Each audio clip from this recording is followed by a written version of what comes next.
हमें नहीं जाना तुम्हारे मुल्क में, खोलो करगिल का रास्ता। गिलगित बल्तिस्तान में एक इशू आ रहा है कि वहाँ की जो जियो टैगिंग है, वहाँ की जो लोकेशन है वो मकबूजा जम्मू एंड कश्मीर की आ रही है, यानी भारत की तरफ से आ रही है, पाकिस्तान की तरफ से नहीं आ रही। गिलगित बल्तिस्तान में इस वक्त हालात बहुत ज्यादा मखदूश है कि पाकिस्तान जिसको आप आजाद कश्मीर कहती हैं और आपके बलोच में ये प्रोटेस्ट चल रहा है, वो बार बार चीख कर चिल्ला कर ये कह रहे हैं कि बलोच जो है और आजाद कश्मीर जो है वो पाकिस्तान का हिस्सा नहीं है।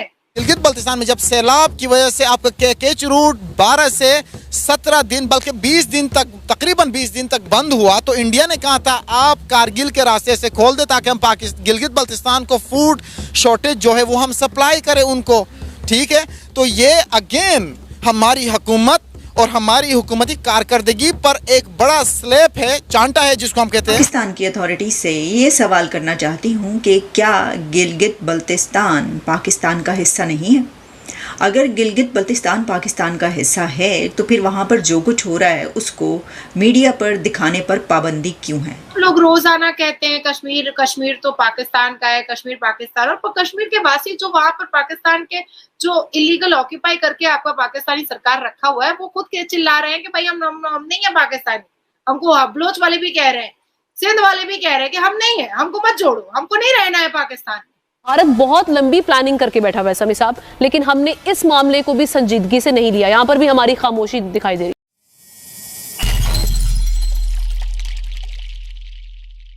जब हमारे फॉरेन मिनिस्टर कहते हैं कि भाई कश्मीर की बात करो, हम तो कश्मीर लेके रहेंगे, तो आपकी सरकार को बहुत बुरा लग जाता है। जब हमारे गृह मंत्री कहते हैं तो आपकी सरकार को बहुत बुरा लग जाता है। तो जब हिंदुस्तान के हम जैसी महिलाएं, हिंदुस्तानी महिलाएं कहती हैं तब आपको बहुत बुरा लग जाता है।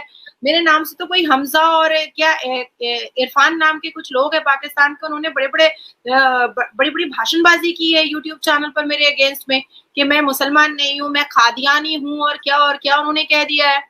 तो भाई ये मुसलमान जो सूरे मरियम पढ़ते हैं पर चर्च को तोड़ते हैं, चर्च को तोड़ देते हैं, ये मुसलमान जो प्रॉफिट मानते हैं ईसा मसीह को कुरान में और चर्च को तोड़ देते हैं आराम से, तो ऐसे गिरगिट जैसे मुसलमानों का पर कौन भरोसा करेगा? कोई भी भरोसा नहीं कर सकता है रिबा, कोई नहीं भरोसा कर सकता है। रिबा देखिए, मैंने हमेशा ना सत्य का साथ दिया है, हमेशा। आज ऋषि सोनक सनातनी जो है वो ब्रिटिश के प्राइम मिनिस्टर है, उसके बाद फिर अमेरिका के नेक्स्ट प्रेसिडेंट जो है वो सनातनी विवेक रामास्वामी होने जा रहे हैं। तो क्या लगता है आपको कि कहीं ऐसा तो नहीं कि जिन्ना का जिन्नात जो है वो पाकिस्तान को खा गया? ऐसा तो नहीं कहीं फील होता है? पाकिस्तान को बर्बाद कर दिया जिन्ना का जिन्नात? ऐसा तो नहीं फील होता है कि पाकिस्तान को तबाह बर्बाद कर दिया, पूरा फकीर बना दिया? ऐसा फील नहीं होता है कभी कभी आप लोगों को? देखिए, मैंने हमेशा कर्मा पे बहुत बिलीव किया है, हमेशा। और मैं आपको एक चीज बताना चाहती हूँ रिबाहा, कि कर्मा ना बहुत बहुत ज्यादा बड़ी चीज है।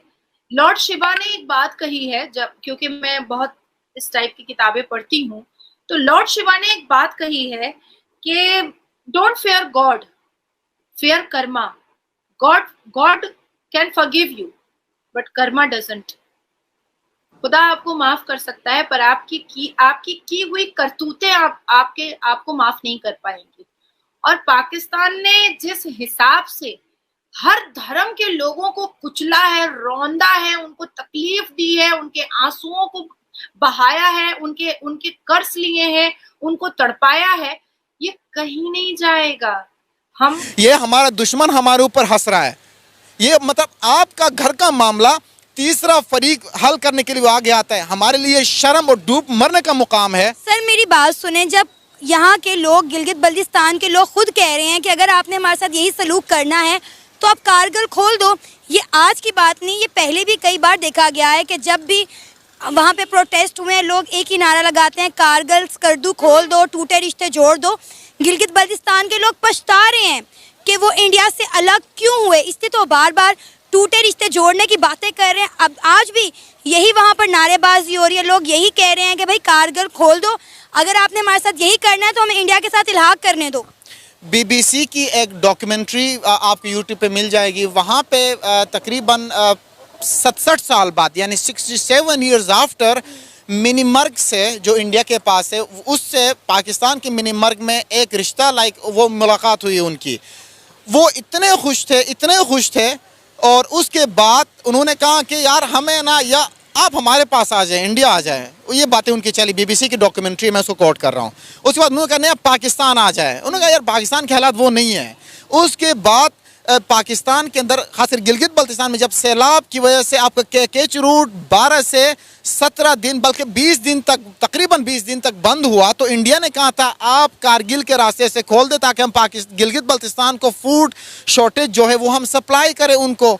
ठीक है, तो ये अगेन हमारी हुकूमत और हमारी हुकूमती कारकर्दगी पर एक बड़ा स्लैप है, चांटा है जिसको हम कहते हैं कि आप अपने गिलगित के मामलात को, पाकिस्तान के मामलात को बेहतर नहीं कर रहे हैं। और एक दुश्मन मुल्क जिसके साथ आप 47 में आप अलग हुए, उसके बाद 71 की आपने जंग लड़ी, उसके बाद जाके आपने ये 65 की, उसके बाद जाके आपको 1999 में आपने जंग लड़ी, जिसके बारे में हमारे आर्मी चीफ ने कहा था मैं बग़ैर किसी वीज़े के मैं आपकी सरजमीन पर पाँव रख के मैं वापस गया उस जंग में। वही दुश्मन जिसको हमने कहा कि हमने मात दे दी उसको हर जंग में, वो ये कह रहा है कि ओ भाई मुझे जगह दो, हम आपकी हेल्प आउट करते हैं। पाकिस्तान से अगर रास्ता मुनक़ता कोई बात नहीं, हम यहाँ पे है। तो ये हमारे लिए शर्म की बाइस है, हमारी हुकूमत के लिए भी शर्म की बाइस है कि आप क्या जो दुश्मन है, जो अज़ली दुश्मन है डे वन से, जिसको हम दुश्मन कहते हैं और हमारे दिमाग में डाला गया ये मुझे, क्योंकि जाहिर बात है जो पढ़ाया गया वो हमारे दिमाग में है। तो अब वो दुश्मन कर कर के आज आके वही दुश्मन हमें इतना प्यार से कह रहा है कि आ जाएं, हम आपको गले लगाए हैं, हम आपको खाना खिलाएं, हम आपको खाना यानी फूड जो आपके पास सरप्लस अमाउंट जो हमारे पास हम आपको दे दें, यानी फूड इन्फ्लेशन है और उसके बाद जो स्कार्सिटी है फूड की उसको हम प्रॉपर यानी आपको मुहैया करेंगे। तो ये हमारे लिए सोचने की बात है कि मुस्तकबिल आपका कोई फ्यूचर मुझे ब्राइट नज़र नहीं आ रहा है। सर गिलगित बल्तिस्तान में इतने बुरे हालात हैं, अलार्मिंग सिचुएशन है, वहाँ पर एक मतलब कह लें इतनी सी लाइन रहेगी, अगर वो क्रॉस होगी तो बड़े लेवल पर जो है वो खून खराबा हो सकता है। इस वक्त वहाँ पे जो हालात हैं, लाखों की तादाद में शिया और सुन्नी फ़िरके के जो लोग हैं वो सड़कों पर आए हुए हैं, वहाँ पे ट्रांसपोर्ट बंद कर दी गई है, वहाँ पे टूरिज़्म बंद हो गया है, स्टूडेंट वहाँ पे स्टक हो गए हैं, तमाम बड़ी मेन शाहराहों को बंद कर दिया गया है। लेकिन अफसोस की बात है कि हमारा मेन स्ट्रीम मीडिया और हमारा सोशल मीडिया चुप है। मैंने अभी तक एक भी चैनल को एक